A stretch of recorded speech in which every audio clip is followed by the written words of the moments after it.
নমস্কার বন্ধুরা, আবারও একটা দারুণ স্বাদের রেসিপির সাথে আমার রান্নাঘরে আপনাদের স্বাগত জানাই।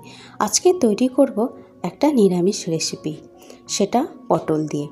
তো এখানে আমি পটল নিয়েছি একদম কচি রেখে। এবার এই গ্রেটারের সাহায্যে আমি পটলগুলোকে গ্রেট করে নেব। কচি পটল হলেই ভালো হয়, বেশি পাকা পটল নিলে গ্রেট করতে অসুবিধা হয়, তাতে দানা থাকে। তো আমি একটু নরম পটল যেগুলো হয় সেগুলো দেখেই নিয়েছি, তাতে দানা ভাবটা কমও থাকবে আর রেসিপিটা করতে ভালো হবে। আর যদি দানা থাকেও সেই দানাগুলোকে একটু বেছে বেছে ফেলে দিতে হবে। তো একটা গ্রেটারের সাহায্যে আমি পটলগুলোকে গ্রেট করে নিচ্ছি। ভিডিওটা শেষ পর্যন্ত দেখার জন্য আপনাদের কাছে অনুরোধ রইল বন্ধুরা। আর ভিডিওটা যদি ভালো লেগে থাকে তো লাইক, শেয়ার, কমেন্ট অবশ্যই করবে, চ্যানেলটা সাবস্ক্রাইব করে পাশে থাকবেন। তো এইভাবে আমি সব পটলগুলোকে গ্রেট করে নিয়েছি, আর যেগুলো একটু একটু দানা ছিল সেই দানাগুলোকেও ফেলে দিয়েছি। এরপরে এতে আমি দিয়ে দেবো অল্প পরিমাণে নুন। নুন দিলে পটলটা নরম হয়ে যাবে আর পটল থেকে একটু জল বেরোবে। পটলটা যাতে নরম হয়ে যায় সেই জন্যই নুনটা দেওয়া। নুনটা মাখিয়ে কিছুক্ষণ আমি এটাতে রেখে দেবো। আমি এখানে নিয়েছি ছোলার ডাল, এক বাটির মতো ছোলার ডাল নিয়েছি। ছোলার ডালটাকে ভালো করে ভিজিয়ে নিয়েছি। ছোলার ডালটা ভালো মতো ভিজে গেছে। এবার এই ডালটা একটু পেস্ট বানিয়ে নেব। একটা কড়াই বসিয়ে দিয়েছি, কড়াইতে দিয়ে দিলাম সর্ষের তেল। এই সর্ষের তেলে এবার দিয়ে দেবো আমি এই পটলটা থেকে জল বেরিয়েছে, সেই জলটা আমি ফেলে দিয়ে এখানে পটলটা দিয়ে দিলাম। এবার পটলটাকে ভালো মতো ভাজা ভাজা করে নেব। দিয়ে দেবো অল্প পরিমাণে একটু হলুদ,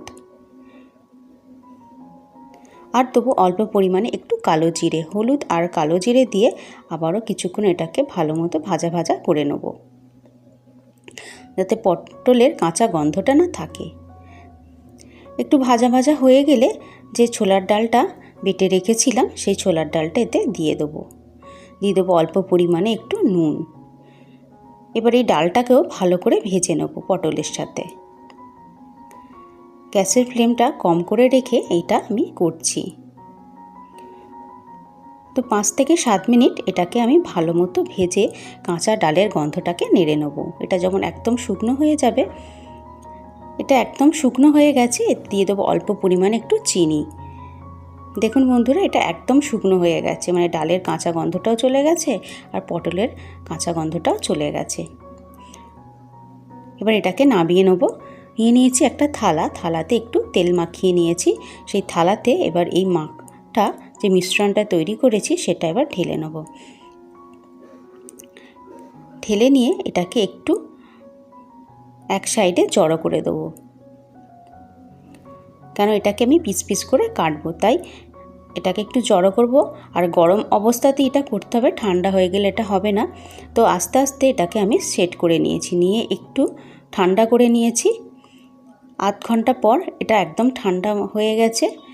তো এটাকে এবার পিস পিস করে কেটে নেব। নিরামিষের দিনে এইভাবে পটলের রেসিপি তৈরি করে খেতে পারেন। তো একভাবে এরকম পটলের তরকারি বা পটল ভাজা না খেয়ে এই পটলের রেসিপিটা করে খেতে পারেন, দারুণ হয় খেতে। তো আমি পিস পিস করে সব কেটে নিলাম। তো তুলে দেখাবো কত সুন্দর হয়েছে। দেখুন কত সুন্দর একটা হয়েছে।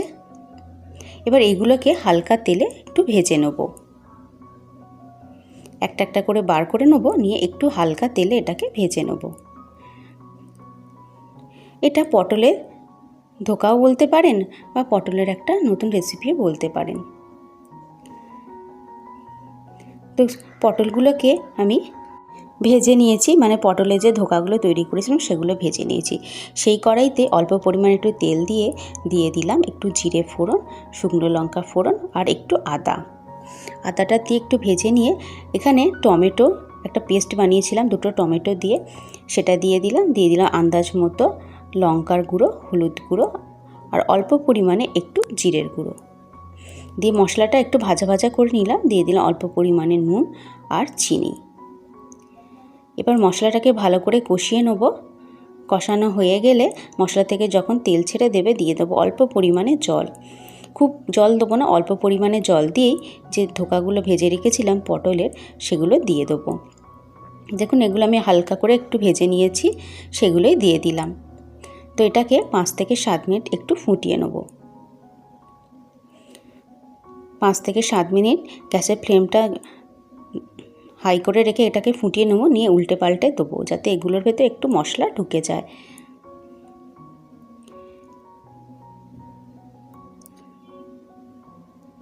সবগুলোকে একটু উল্টে পাল্টে দিচ্ছি। 5 থেকে 7 মিনিট পর এটা রেডি হয়ে যাবে। তো এটা হয়ে গেছে, এর থেকে বেশি আর এটা ফোটাবার দরকার নেই, তাহলে এটা একদম ভেঙে যেতে পারে। তো রেডি আমাদের একটা নিরামিষ পটলের রেসিপি। ভিডিওটা কেমন লাগলো অবশ্যই কমেন্ট করে জানাবেন। ভালো লাগলে লাইক, শেয়ার, কমেন্ট, চ্যানেলটা সাবস্ক্রাইব করে পাশে থাকবেন। আরও নিত্য নতুন রান্নার ভিডিও বা রেসিপি পাওয়ার জন্য ভিডিওটা দেখার জন্য অসংখ্য ধন্যবাদ। সবাই ভালো থাকবেন, সুস্থ থাকবেন আর আমার সাথে থাকবেন।